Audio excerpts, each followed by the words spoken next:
suis vraiment content de partager ce moment ensemble. Je crois qu'on est tous là, ici et maintenant, pour une bonne raison. En tout cas, moi, là, tout de suite, je suis exactement qui je veux être et où je veux être. Vous êtes beau. Aujourd'hui, je suis en plein dans mon rêve. Je vis exactement la vie que je rêvais de mener. Et bon sang que ça fait du bien. C'est pour ça que j'ai tant de gratitude pour vous. Vous, les humains qui au quotidien font des choses qui rendent ma vie encore plus formidable.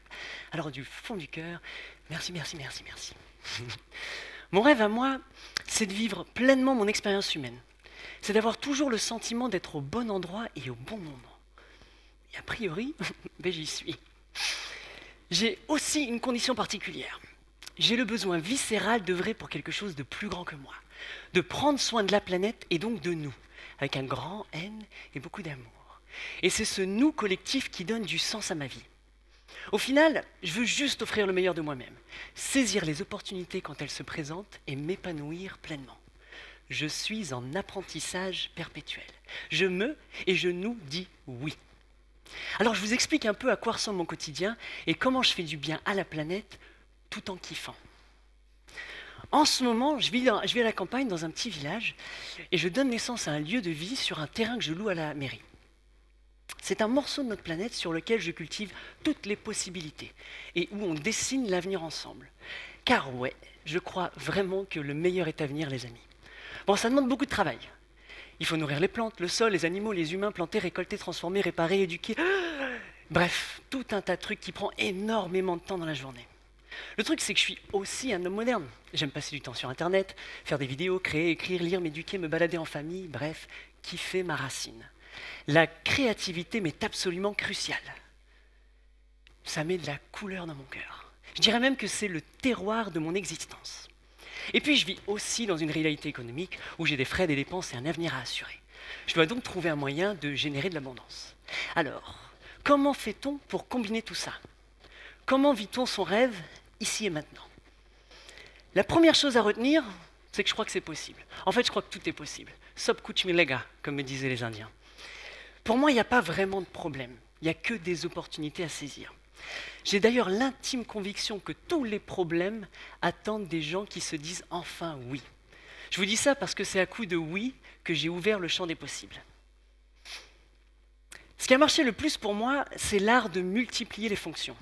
C'est parvenir à faire un maximum de choses en dépensant le moins d'énergie possible, tout en prenant beaucoup de plaisir. Alors ce TEDx, il est pour vous, pour nous.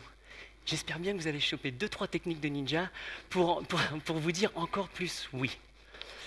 Attention, mode d'emploi. Je me lève avant le soleil, j'active mon véhicule terrestre, je me fais un petit café emporté et c'est y par nana. Allez, viens Naka, c'est ma chienne. Pam, pam, pam. Salut les poules, salut les chèvres. Salut Coco. Poum, poum. Ah ouais, j'ai oublié de vous dire. J'emmène tous mes animaux au boulot, même Coco le cochon. Et ensemble, on part glander en forêt. Car ouais, alors que je bois mon café dans mon transat en lisant des livres écrits par des gens comme vous, eh bien Coco, il glande. Il mange les glands. Les poules gratouillent le sol et les chèvres entretiennent les chemins communaux. Nourrir les animaux, check. Je sors alors ma caméra et j'en profite pour partager ma passion pour la permaculture.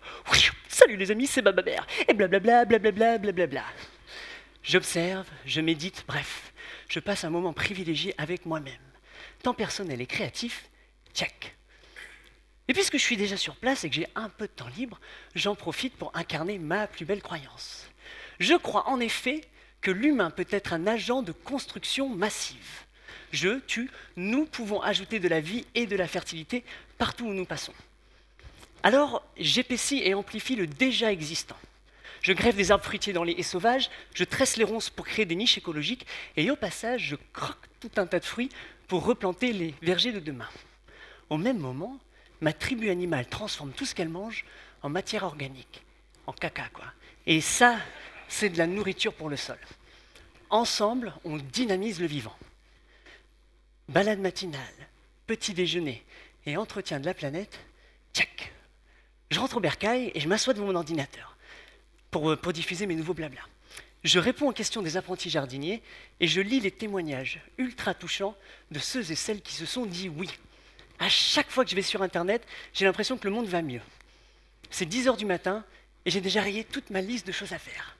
J'ai donc tout le loisir de cultiver le meilleur de mon humanité. Vous vous rappelez de ma vision et de mon besoin de donner du sens à mon existence? Cette croyance ancrée en moi qu'on peut vivre ensemble et collaborer pour le bénéfice de tous? Eh bien, en écologie, ça s'appelle la symbiose mutualiste.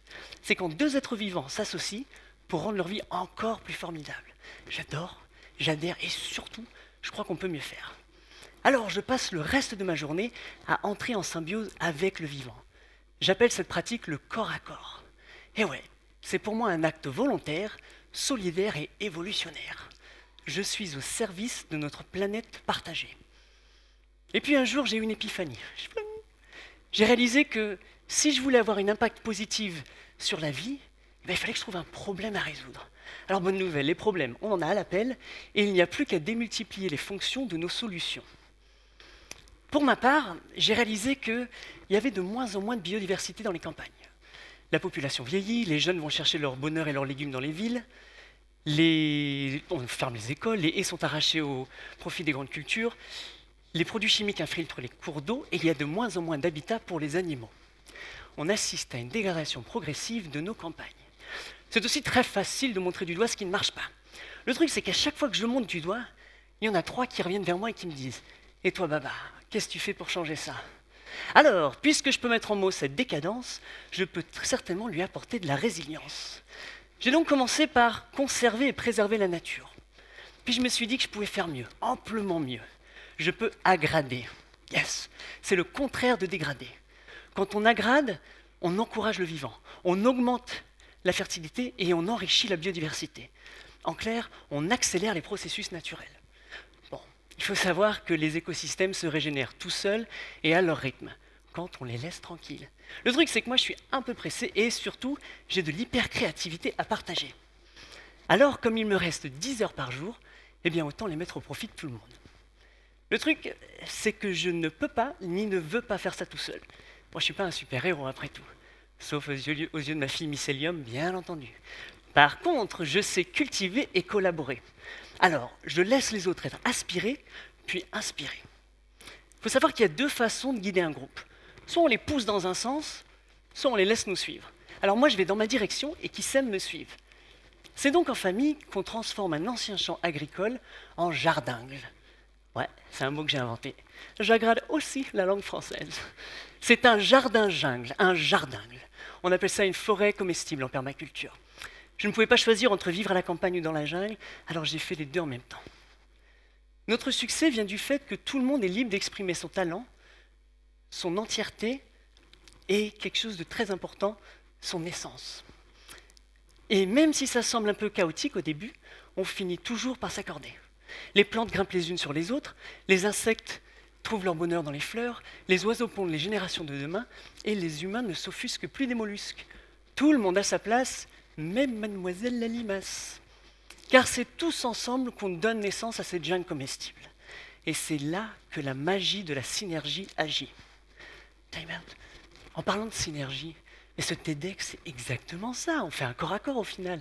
C'est grâce à vous, aux organisateurs, aux techniciens, aux coachs et aux speakers que tout est possible. On vit ce moment ensemble, ici et maintenant. Et c'est ça que j'appelle le coquillage. Bon, il faut coquillage. Il faut absolument que je vous parle de mes amies les plantes. Elles sont fascinantes. Et quand on les connaît, on n'a plus qu'à jouer et construire ensemble. Par exemple, à force de glander en forêt, j'ai réalisé que quand un arbre tombait au sol ou qu'une branche se cassait, il faut tout de même une connexion racine, eh bien toutes les branches latérales se redressaient pour devenir à leur tour des arbres. Donc, une branche habilement pliée équivaut à plein de nouveaux arbres potentiels. À toi d'en faire ce que tu veux. Dans nos régions, il y a aussi plein d'essences d'arbres que tu peux tailler et sculpter. Par exemple, quand tu coupes un jeune arbre au ras du sol, il repart plus vigoureusement et renvoie un tas de nouveaux troncs. Un peu comme un dragon mythologique, si tu veux. Je peux aussi couper une branche et la replanter directement dans le sol. Et ça fait un arbre. Waouh! Sans parler des milliers de graines qui partent en voyage dans l'espoir de trouver un petit coin de paradis. Bref, multiplier le végétal devient un jeu d'enfant. C'est fascinant. Et c'est le même mécanisme au potager. Si je trouve ça aussi excitant, C'est parce qu'à force d'étudier la biologie, j'ai compris que les plantes consommaient du dioxyde de carbone pour grandir. Vous avez tous entendu parler de l'excès de CO2 dans l'atmosphère et des problèmes qui en découlent? Donc, s'il y a un surplus de CO2, à nous de le fluidifier, de le mettre en mouvement, en cycle, de le recycler. Et nous pouvons faire ça ensemble. Donc, à chaque fois que je cultive une plante, j'immobilise du carbone et je dépollue un peu plus la planète. Et oui, c'est possible. Et puis, vous avez compris la suite écologique à présent. À chaque fois que j'ajoute une plante, j'offre le gîte et le couvert à un tas de bestioles qui vont rajouter encore plus de richesse à mon jardin. Et ce, aussi bien à la surface que dans les profondeurs du sol grâce aux racines. J'agis donc sur un plan horizontal et vertical. Bon, en vrai de vrai, chaque être vivant qui entre sur ce terrain est naturellement et passivement mis au travail. Tout le monde a du boulot chez nous. On collabore tous en kiffant. On co-kiffe. Et oui, je crois vraiment qu'on est toujours et tous gagnants à travailler avec le vivant. Et maintenant, le clou du spectacle. C'est l'alchimie du compost. Ah, ce que je kiffe mon compost. Pour simplifier, c'est une sorte d'estomac vivant que je cultive dans un coin de mon jardin. Je transforme tous mes déchets, ceux de mes animaux et même ceux de mes voisins, en énergie vitale pour le sol. Je dis déchets, mais j'aurais pu dire déjection, surplus ou même ressources. Donc, grâce au compost, je transforme les ordures en or pur et les excédents en fertilisants. Et ça, c'est de la bombe organique pour les végétaux. Gestion et valorisation des poubelles, check. Donc, si vous avez bien suivi, plus je cultive mon jardin, plus je stocke du carbone, plus je dépollue et plus je nous fais du bien. Enfin, c'est ce que je crois de tout mon être. D'ailleurs, le plus gratifiant dans tout ça, c'est le bien-être que je ressens depuis que je vis et que j'incarne mes croyances. Comme si c'était un échange symbiotique avec la planète et que je troquais mon talent pour une conscience libre et libérée. Je me sens utile et valorisé comme mon compost. Je kiffe de plus en plus qui je deviens au quotidien. Et ouais, la gradation est un mouvement vertueux sur tous les plans. Bon, je crois aussi et quand même que je peux mieux faire. Le truc, je sais aussi que plus on est à croire en une idée, plus elle s'enrichit. Alors autant rallier un maximum de gens. Toi, monsieur Cousteau, toi, qui sera le prochain à planter un jardin? Bon. Ce qu'il faut savoir, c'est que nous sommes bientôt 4 milliards d'humains connectés à Internet. Et je peux entrer en communication avec eux depuis mon canapé et en un clic. Alors la question se pose. Qu'est-ce que je vais leur dire? Qu'est-ce que je vais nous dire? Alors moi, j'ai décidé de vous montrer comment j'harmonisais mes croyances et mes actions. Ça fait plus de 10 ans que je mets des vidéos sur YouTube. C'est mon don, mon cadeau et mon service pour la communauté. Je montre mes techniques de ninja et mes abonnés s'en inspirent pour à leur tour initier leurs projets, planter des jardins et kiffer leurs racines. Quand on fait le compte, ça en fait du carbone stocké dans le sol. Merci les jardiniers. Bon. Au final, c'est génial de bosser pour la planète. C'est un super patron. Je suis payé en fruits, en légumes, en ombre, en parvent, en bois de chauffe, en beauté et bien plus encore. Je troque du soin planétaire pour de l'abondance nourricière. Et au début, j'avais peur. Peur d'oser, peur de me lancer, peur que ça ne marche pas, peur d'être seul. Et puis j'ai appris à composter mes peurs, car j'ai compris que c'était justement elles qui me montraient le chemin. Je me suis totalement lancé, en totale confiance. Je me suis donné la permission de vivre mon kiff. Je me suis dit oui. Et aujourd'hui, ça coule de source. J'ai lâché mes doutes pour tenir mes rêves. Car oui, je pense que tous nos rêves sont possibles quand on lâche prise. Car une fois qu'on ne tient plus rien, eh bien on peut construire avec nos deux mains. Pour conclure, j'aimerais insister sur le fait qu'avec un morceau de planète en location, je génère de l'abondance pour moi, ma famille, mes voisins, ma campagne et indirectement pour des milliers de gens. Car oui, pour moi l'abondance, c'est avoir perpétuellement assez pour faire ce que je dois faire. En fait, la plupart d'entre nous connaissent déjà l'abondance, parfois même sans s'en rendre compte. L'abondance, c'est avoir perpétuellement assez pour faire ce que vous devez faire. C'est tout à fait possible d'être empli de matériel et de se sentir vide, ou de ne rien avoir du tout et de se sentir complet. Je vous le répète une dernière fois. L'abondance, c'est avoir perpétuellement assez pour faire ce que vous devez faire. alors simplifions-nous la vie. Mais justement, simplifier sa vie ne veut pas dire nécessairement avoir moins. C'est pour moi l'art d'avoir mieux. C'est être totalement conscient de ce qu'on a déjà et que le peu qu'on a peut être mis à contribution de tous. Car ensemble, eh bien, on a tout. Alors, ceci est une invitation, les amis. Peu importe qui vous êtes, je sais fondamentalement et biologiquement que vous êtes unique au monde. Il n'y en a pas deux comme toi. Tu es comme un flocon de neige. Tu es une pièce du puzzle, et le jour où tu ajouteras ton oui à notre œuvre collective, alors le monde nous ressemblera et nous rassemblera. Sois le oui que tu veux voir dans le monde. Tant qu'il y aura des rêveurs en action, il y aura des solutions. Moi, j'y crois. Merci.